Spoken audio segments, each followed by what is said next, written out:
বিসমিল্লাহির রহমানির রহিম। ডিগ্রি তৃতীয় বর্ষ, ষষ্ঠ পত্র, মধ্যপ্রাচ্যের ইতিহাস, অটোমান বংশ থেকে এখন আলোচনা করব। গ্রিকদের সাথে ওসমানের সংঘর্ষ অথবা গ্রিকদের বিরুদ্ধে ওসমান কেন অভিযান চালিয়েছিলেন।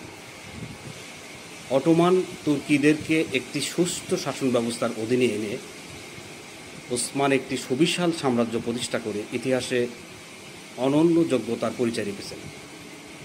তিনি ইসিক নামক শহরের জায়গিরদার থেকে একটি সাম্রাজ্যের মালিক হন। ইসিক নামক শহরের জায়গিরদার থেকে একটি সাম্রাজ্যের মালিক হন। তিনি নিজ সামরিক যোগ্যতা বলে কারাজি হিসার, হোজা হিসার, পাইজিয়া ও কিথাইনিয়া অধিকার করেন। তবে তার সামরিক অভিযানের মধ্যে অন্যতম হল গ্রিকদের বিরুদ্ধে অভিযান। এ অভিযানে সফলভাবে পরিচালনা করে ওসমান সাম্রাজ্য প্রতিষ্ঠায় এক ধাপ এগিয়ে যান। গ্রিকদের সাথে ওসমানের সংঘর্ষ। স্বাধীনতা ঘোষণার পর ওসমান রাজ্য বিস্তারে মনোনিবেশ করেন। 1301 খ্রিস্টাব্দে তিনি সর্বপ্রথম গ্রিকদের সাথে সংঘর্ষে আসেন। ওসমান ও গ্রিকদের একই সীমান্ত থাকায় তাদের মধ্যে প্রায়ই সংঘর্ষ হতো। গ্রিকদের সাথে ওসমানের সংঘর্ষের কারণ। ওসমান ও গ্রিকদের মধ্যে সংঘর্ষের কতকগুলো কারণ ছিল। প্রথমত, গ্রিকরা সীমান্ত মুসলিম শক্তির অভ্যুদয় সহ্য করতে পারেনি, কারণ যে কোনো সময় বিপদ আসতে পারে। দ্বিতীয়ত, সেলজুক শক্তির দুর্বলতার সুযোগে গ্রিকরা মুসলমানদের হাত থেকে তাদের লুপ্ত এলাকা উদ্ধার করতে চেয়েছিলেন। দ্বিতীয়ত, সেলজুক শক্তির দুর্বলতার সুযোগে গ্রিকরা মুসলমানদের হাত থেকে তাদের লুপ্ত এলাকা উদ্ধার করতে চেয়েছিলেন।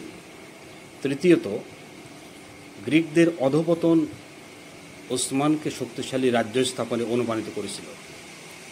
তিনি তার আশাকাঙ্ক্ষা পূরণের জন্য এশিয়া মাইনর হতে গ্রিকদের বিতাড়িত করার জন্য অগ্রসর হন।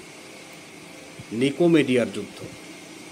গ্রিকরা তুর্কিদের আজীবন শত্রু মঙ্গলদের সাথে মৈত্রীবন্ধনে আবদ্ধ হওয়ায় তুর্কিরা তাদের উপর অসন্তুষ্ট হয়। গ্রিকদের শিক্ষা দেওয়ার জন্য ওসমান তাদের রাজ্য আক্রমণ করেন এবং নিকোমেডিয়ার নিকটবর্তী স্থানে সংগঠিত যুদ্ধে বাইজেন্টাইন বা গ্রিকদের শোচনীয়ভাবে পরাজিত করেন। গ্রিকগণ এ পরাজয়ের প্রতিশোধ গ্রহণের জন্য সম্রাট নবম মাইকেল প্যালিওলোগাস 1302 খ্রিস্টাব্দে স্বয়ং একটি ক্ষুদ্র স্লাভ বাহিনী নিয়ে এশিয়া মাইনরে উপস্থিত হন। কিন্তু স্লাভ বাহিনীর অর্থলোলুপতা, অসহযোগিতা ও শৃঙ্খলতার দরুন তিনি স্বদেশ প্রত্যাবর্তন করতে বাধ্য হন।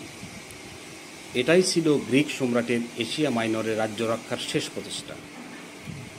গ্রিক সেনাপতি এভারনোস ও সেনাবাহিনীর আচরণে ক্ষুব্ধ হয়ে যুদ্ধক্ষেত্র ত্যাগ করেন এবং ওসমানের নিকট আত্মসমর্পণ করেন। পরে তিনিও তার সাথীদের অনেকে ইসলাম ধর্ম গ্রহণ করেন। পরিশেষে বলা যায় যে ওসমানীয় সাম্রাজ্যের প্রতিষ্ঠাতা ওসমান ছিলেন একজন সাম্রাজ্যবাদী শাসক। তিনি তার নিজ যোগ্যতা বলে গ্রিকদেরকে এশিয়া মাইনর থেকে বিতাড়িত করতে সক্ষম হয়েছিলেন। এছাড়া তিনি গ্রিক মঙ্গল মৈত্রীর বন্ধনকে নস্যাৎ করেন। এভাবে ওসমান সামরিক প্রতিভা বলে একটি বিশাল সাম্রাজ্যের বীজ বপন করেছিলেন।